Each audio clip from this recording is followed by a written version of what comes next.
Hi, my name's Phil. I like talking about politics, and in this video I'd like to discuss a bit of a problem that Sunak and Hunt have when it comes to presenting their budget in a way that appeals, well, to their conservative instincts, but without pushing ordinary people who always suffer from these policies too far. But first, if you'd like to be notified of daily news and politics, please subscribe to the channel and click the bell notification icon. So we were supposed to be getting the budget update on Monday. That has been postponed for a few weeks now. Doesn't matter. I'm still going to discuss the groundwork for it. In this video, I want to pick out a fairly sizable problem that the Conservatives have. Then I intend to do another video where I try and identify what Labour could do in order to win over voters with a better alternative, just as with the energy plan. So the Office for National Statistics have just produced a report on earnings. Now, before I go over some of the results, I'll point out exactly what the ONS themselves point out at the start of their report. Although they do various comparisons of earnings now with last year and then also in 2019, they do make it clear that the comparisons around 2020 to 2021 are particularly fraught. And this has been the case with their reports on all matter of subjects because of COVID. And the government's reaction to it, and policies like the furlough scheme mean that year was very unlike any others, and they urge people to look at long-term trends. So we need to bear that in mind. But the long-term trends are something that both Sunak and Hunt need to be mindful of as well. We're getting the very strong impression that whatever else is announced in the now postponed budget, it will include another round of austerity. Now, to be clear, austerity is a reduction in public spending and it is never necessary. However, I'll go over how the government could easily balance the books without it in the second video on the subject tomorrow, or probably Monday actually. But for now, we can take it as read that austerity is coming again. The Conservatives largely got away with it 10 years ago because they were cutting back on well-funded public services after 13 years of a Labour government. It still hurt a lot of people, and well over 100,000 unnecessary deaths were attributed to it, but they got away with it because mostly who they were hurting were the sorts of people who do not vote. And their continued general election wins attest to this. But the situation is very different now. Public services have been badly undermined after over 12 years of fairly reckless Tory government, and it's all sorts of people noticing it, including your typical voters.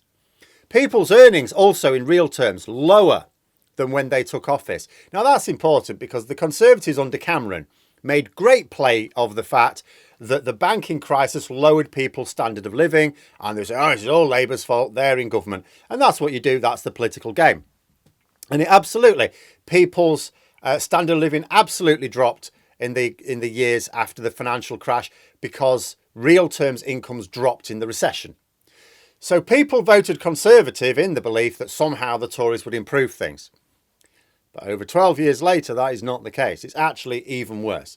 So if people thought it was bad in 2010 with the financial crisis, it's way worse now.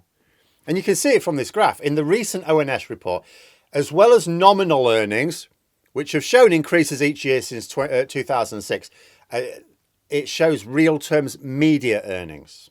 After the crash, they went below zero, as expected. But since the Tories took over, there have been several years where it has dropped since the banking crash problem.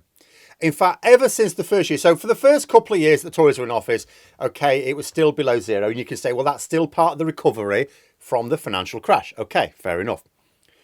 But then there was a year when earnings didn't drop in real terms. But since then, because they should have been powering on from there, since then it has gone down 3 times. And that's before COVID did anything. It hasn't gone down further as well now.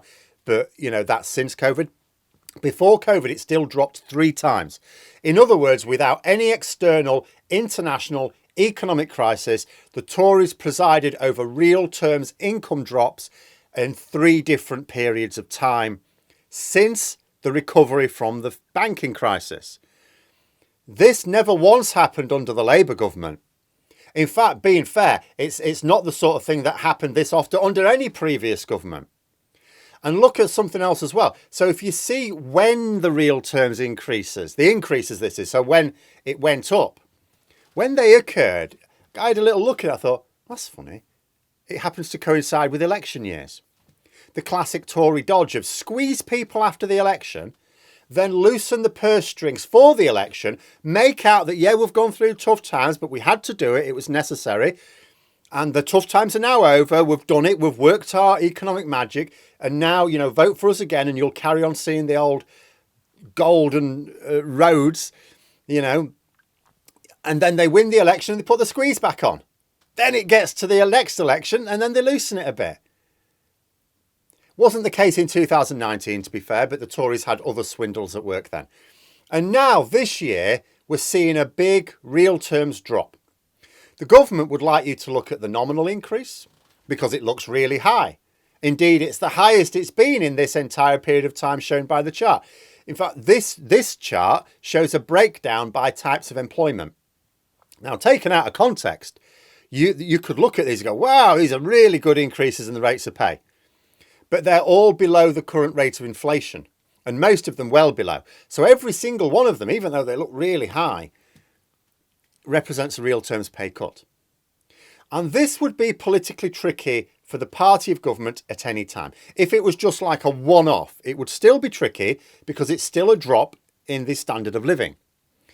But this is on top of several years during their rule of similar real terms pay cuts, not as large as it is now, but nonetheless real terms pay cuts. And before the Tories could blame either plague or war. Basically, what we have after over a decade of Tory government is a population who, even before COVID, had endured a net real terms pay cut compared with when Labour were last in power. So the standard of living is lower than even straight after the banking crisis. Now, people have short-term memories, so they probably don't remember enough to compare their standard of living now with what it was in 2010 under normal circumstances.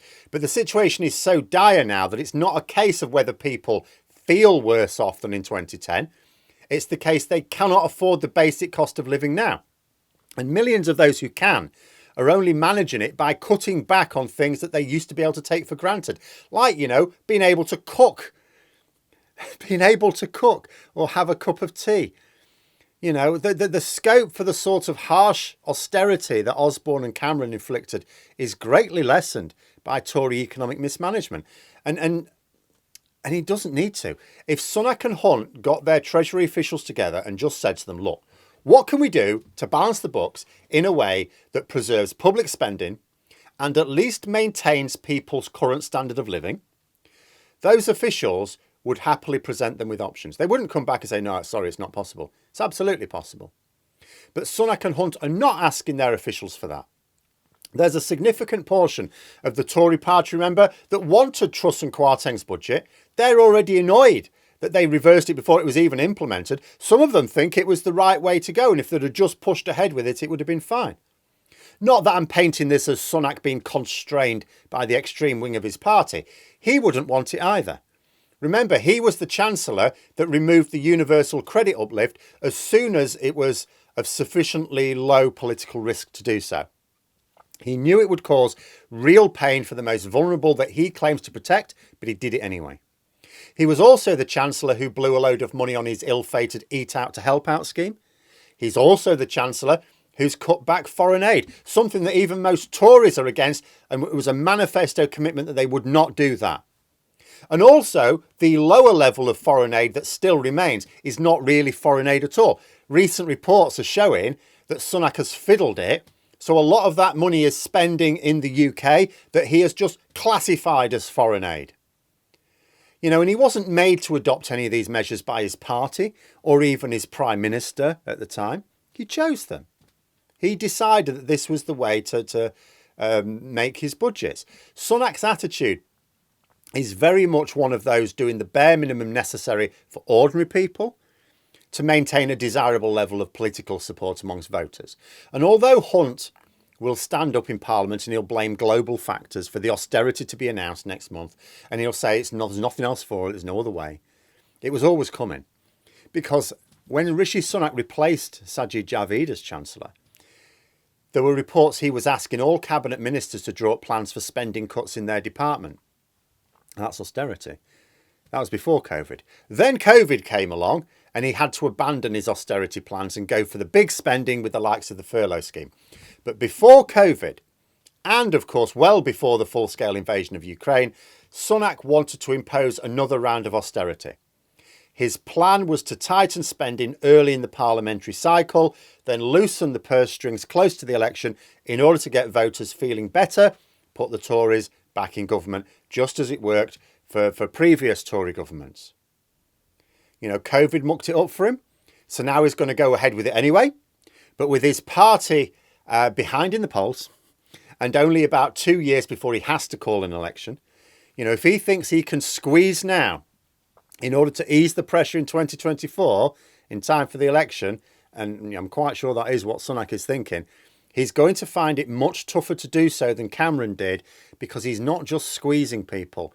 He's actually plunging people from just about managing to actual poverty. And I don't think he really appreciates that. I don't think... It's funny, isn't it? How is it that someone from a wealthy background who is privately educated and is now worth more money than any MP that's ever lived can't really understand how it might affect people who can't even afford to cook a baked potato? But anyway, those are my thoughts. Let me know yours in the comments below. Hope you found the video interesting. If you did, please click the like button. And if you'd like to support the channel further, the join button for memberships. And until next time, I'll see you later.